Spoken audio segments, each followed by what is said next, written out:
pababa nga, tapos umiikot ngayon ng pababa. Sabi niya, saan ka mapunta? Tuwa akong buwelto, sabi niya. Uy!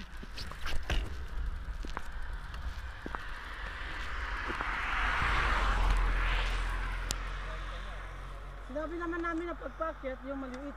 Yeah, ano, Late na siya nag-shift. Okay lang yan.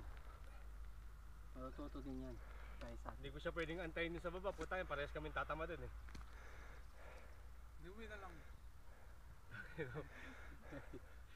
Kawawa naman.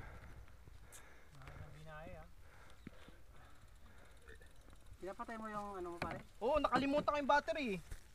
Spare battery. Balik ka. 5 kilometers lang naman. Tangin na walang battery aero? Hindi ko nadala yung spare part. Ay, spare battery. Sana Sa town meron. Saan ba? Anong battery niyan? Yung maliit na spare. Ah.